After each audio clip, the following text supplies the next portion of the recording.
Et salut à tous les amis et bienvenue dans cette nouvelle vidéo, une vidéo qui porte sur le sujet de l'entraînement d'un de mes muscles préférés. Et non, aujourd'hui on ne va pas parler de mâchoire, d'entraînement des masséters, aujourd'hui nous allons parler de l'entraînement du cou. Vous savez que je mets pas mal en avant le fait de muscler les zones au niveau du visage pour avoir l'air plus beau, parce que c'est un fait avéré. Plus vous avez une belle mâchoire, une belle jawline, plus vous êtes beau gosse. Si vous n'y croyez pas, bon, vous savez vis-à-vis de ma propre expérience que clairement il y a eu un avant-après qui a fait une différence totale. Évidemment sans chirurgie, je suis totalement contre la chirurgie, surtout à ce niveau-là parce que vous mettez 1 an à récupérer. Mais aujourd'hui nous allons parler de la musculation du cou parce que également c'est un point à développer pour plusieurs raisons. Déjà pour des raisons esthétiques, alors ça ok parce que sur cette chaîne on parle beaucoup d'esthétique et de comment être bien en fait vis-à-vis de sa propre image. Mais également, muscler son cou va avoir des bienfaits, on va dire, aussi bien en ce qui concerne votre psychologie, mais également en ce qui concerne votre santé. Donc aujourd'hui, on va parler de tout ça. Je vais t'expliquer, déjà, où est-ce que je le place dans ma journée, cet entraînement du cou, mais également, je vais te parler d'un point à développer qui... Clairement, en fait, on n'y pense pas. C'est-à-dire que on a du mal à composer notre entraînement du cou de manière générale, et je le vois même en ce qui concerne les youtubeurs qui vous en parlent, notamment Solid Mike et quelqu'un qui s'appelle Kylian Sensei, je crois. Je crois que c'est ça son nom. Enfin, ces deux personnes, j'ai vu qu'ils faisaient des vidéos sur le cou. Alors, c'est des personnes, je les critique pas lorsque je dis ça, mais il y a un point qui me semble qui est souvent oublié pour développer réellement votre cou et faire en sorte d'avoir un cou massif qui vous donne l'air plus viril, plus solide et qui soit, à votre avantage du point de vue de la santé. Avant de commencer cette vidéo, je te rappelle que si tu veux muscler ta mâchoire comme moi je l'ai fait, comme bon nombre d'entre vous l'avez fait, c'est toujours lien en description sur le site joedesign.fr qui te propose les gommes d'entraînement des masséters pour développer ta mâchoire, réduire tes joues, ton double menton et clairement avoir une gueule bien meilleure, vraiment une gueule de beau gosse, on va se le dire. Lien en description, code promo en description également, tu peux te faire plaisir mon ami. D'une part, je vais t'expliquer comment actuellement je place mon entraînement cou dans la journée. Je vais t'expliquer pourquoi, parce que tu vas voir que c'est beaucoup plus loin de juste l'aspect physique. J'en suis venu à un point qui est quand même essentiel lorsque tu es quelqu'un qui entreprend, lorsque tu es quelqu'un qui n'a pas un rythme imposé, on va dire, par un patron, parce que tu es salarié, etc. Le gros point faible dans tout ça, en ce qui me concerne, je sais que ça en concerne pas mal aussi, mais c'est que tu te lèves et tu as tendance à aller sur ton téléphone, voilà, à boire 3 tonnes de café, à être un petit peu procrastinant, etc. Et en général, la première heure de ta journée va un petit peu déterminer le reste de ta journée en termes de comportement, également en termes de mindset, c'est-à-dire si tu as vraiment la flemme le matin, que tu t'habitues à ça, en général tout le reste de ta journée, tu vas être un peu flemmard, tu vas être un petit peu lent, et ça va être très difficile, pas impossible, mais difficile de se mettre au travail. Donc déjà, ce que je fais maintenant pour être sûr de décrocher du téléphone et pour avoir un nombre de cafés limité, c'est-à-dire que je me bois 2 cafés et je go direct entraîner mon cou, vu que c'est une séance qui est très rapide, très facile, du coup, ça fait... alors ça, ce mot « cou » là, déjà que je l'emploie très souvent pour dire tout et n'importe quoi, mais je vais l'utiliser H24 dans cette vidéo. Le fait de m'entraîner comme ça directement, surtout en entraînant le cou, ça me permettait de m'éloigner de mon téléphone. Je ne mets pas de musique pendant cet entraînement parce que j'ai pas besoin d'être un bourrin, et d'ailleurs ne soyez pas bourrin lorsque vous entraînez le cou, ça je vous le conseille. Et en plus de ça, vu que entraîner notamment les muscles de la nuque vont avoir tendance à améliorer votre posture, clairement, parce que sinon vous faites des micro-pincements, des micro-contractures, et ça vous fait super mal, vu que ça améliore votre posture, et que votre posture a un impact direct, déjà sur votre système nerveux parasympathique, mais également sur votre état d'esprit, c'est-à-dire que plus vous vous tenez droit, et plus vous allez vous sentir, on va dire, affirmé et moins angoissé. Ça me permet d'être dans un état mental, cette petite séance cou, qui est 10 fois mieux que comment j'étais dernièrement. Donc si toi aussi tu as le temps, si tu es du genre à procrastiner, je te conseille de mettre ta petite séance cou de 30 minutes, voire 1 heure le matin, tranquillement, que ce soit le week-end ou pas, tu vois. Maintenant, on va parler de l'aspect entraînement et surtout esthétique, parce que je te rappelle que j'ai fait des vidéos entraînement sur mon compte YouTube, sur mon compte Instagram, sur mon compte TikTok. Je vais en refaire évidemment parce que tu sais que ça m'a vraiment aidé à améliorer mon esthétique globale. Donc on va approfondir un petit peu le sujet parce qu'il y a une chose vraiment dont on parle pas, et Je suis venu à comprendre ça en fait en observant eh bien notamment Channing Tatum qui est reconnu pour son cou massif, sa grosse mâchoire et son cou très massif. Hein. Donc je regardais notre petit Channing Tatum et il faut savoir qu'il a un sosie sur TikTok, un sosie, oui c'est vrai qu'il y a quelqu'un quand même que personnellement je trouve c'est vrai qu'il lui ressemble pas mal. On peut voir que son sosie n'a pas le même charisme malgré qu'il lui ressemble. Et évidemment tout ça, vu qu'on parle de ça dans la vidéo, hein, c'est dû notamment à la largeur du cou.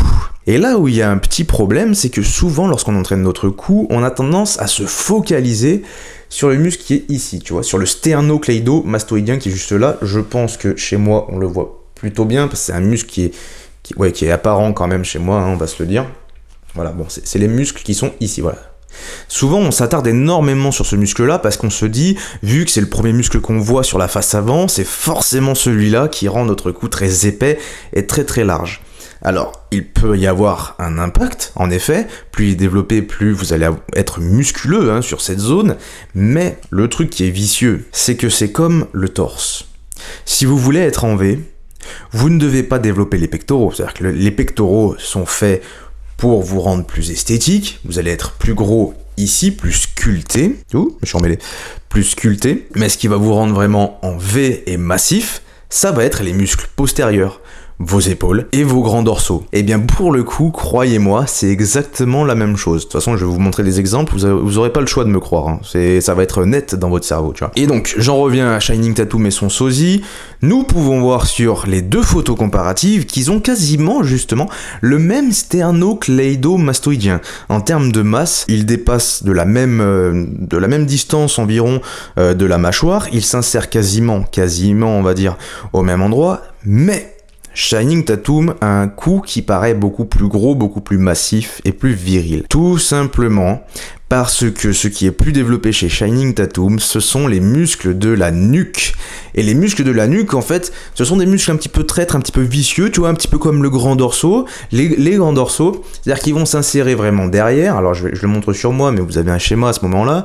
Ils vont s'insérer derrière, mais entre le sternocleidomastoïdien, entre votre trapèze supérieur et jusqu'à la fin de votre crâne. Et c'est ça en fait qui va donner cet aspect de largeur en fait à votre cou. Également, monsieur Omar Issouf, je ne sais pas comment on dit, ici présent, qui lui vraiment a un cou très massif. Hein. Et là, je vais le comparer en fait avec moi-même. C'est-à-dire qu'on peut voir qu'en termes de sternocleidomastoïdien, les miens sont proportionnellement plus imposants. Par contre, lui, il a un cou qui paraît beaucoup plus large que moi, beaucoup plus solide. Eh bien, regardez, je vous le donne en mille, parce que la partie la plus développée chez lui, c'est tout ce qui est insertion entre les clavicules, les trapèzes et les sternocleidomastoïdiens. Ce sont évidemment ces muscles de la nuque qui sont beaucoup plus développés parce que Omar Issouf ne développe pas son cou, donc en fait, ce qui fait que ces muscles-là sont développés chez lui, c'est qu'en fait, il a tendance à les recruter énormément sur du squat, parce qu'il squatte barre haute, etc. Et c'est un mouvement de traction arrière, notamment lorsqu'il se relève, et donc ça a tendance à stimuler sa nuque, en tout cas chez lui. Chez moi, ça stimule beaucoup plus les trapèzes, et chez lui, ça lui stimule un peu plus la nuque, tout ce qui est insertion musculaire au niveau de la nuque. Également, autre observation, que le cou, comme on le sait, c'est un muscle qui est très très développé chez les lutteurs. Tous les lutteurs en général ont un cou énorme, les lutteurs de haut niveau évidemment, tout simplement parce que les lutteurs font énormément de mouvements de tirage. Ce sont des prises en fait qui poussent à ramener quelqu'un vers son propre corps, à le tirer en arrière, le jeter en arrière, et à ce moment-là, bon déjà il faut avoir une nuque solide, et quand bien même, ça va avoir tendance à stimuler énormément la nuque, parce que voilà, quand vous tirez quelqu'un à l'arrière, etc., vous essayez de l'emmener, vous stimulez la nuque, le gainage au niveau des cervicales, etc. Et donc, ça leur développe un cou qui est vraiment énorme. Contrairement, par exemple, au sport de combat classique, où en général, ce ne sont pas des mouvements de traction, mais plutôt des mouvements de poussée, où on donne des coups de poing. Et donc, quand on s'en reçoit une dans la gueule, pour résister au maximum, il vaut mieux développer les sternocleidomastoïdiens, parce que c'est ça qui va faire que votre tête rotationne ou non, que vous résistiez un peu plus aux chocs justement qui viennent de l'avant ou non. Ça va être vraiment les sternocleidomastoïdiens, alors que pour les mouvements de tirage, ça va être plus votre nuque. Donc maintenant que vous avez ça, vous avez ces 2 points, vous savez quel muscle il faut prioriser, quel muscle vous devez vraiment plus entraîner. Donc il va de soi que la nuque doit être un peu plus entraînée que les sternocleido-mastoïdiens si vous voulez avoir un gros coup, mais également, j'ai failli dire un gros cul, mais également du point de vue de la santé, ça va être très intéressant parce qu'évidemment, au niveau de la nuque, il y a énormément plus de choses à protéger que devant. Derrière, quand même, il y a vos cervicales, c'est-à-dire que là, c'est voilà, hein, si vous êtes niqué derrière, vous êtes capoute, hein, c'est comme le dos, c'est comme tous les mouvements en fait lombaires, ischio, fessiers, c'est super important de les travailler parce que ce sont ces muscles-là qui vous font devenir très fort, très stable, debout, aussi bien quand vous courez, etc. Ce sont eux qui vont vous faire devenir très fort et évidemment, si ça protège vos cervicales, ça limite, imaginez, hein, si vous avez un choc derrière, vous serez beaucoup plus protégé et donc vraiment du point de vue de la santé, ça c'est totalement essentiel, hein. Donc vous savez que pour entraîner votre cou, bon, vous avez plusieurs alternatives, je vous en ai déjà parlé sur ma chaîne, comme je l'ai dit, je vous en reparlerai. On peut voir également que quand même, clairement dernièrement mon cou s'est un peu plus développé parce que j'avoue j'avais relâché pendant le mois de septembre, là j'ai repris en quelques séances, 2 à 3 fois par semaine, le cou ça se muscle très très vite, ça prend en visuel très vite également, hein, c'est comme les bras, c'est-à-dire vu que ce sont des petits muscles en général, c'est vite stimulé, ça récupère plus vite, etc. Donc c'est vraiment génial. Je vous conseille de l'entraîner en toute sécurité, attention à ne pas mettre d'à-coups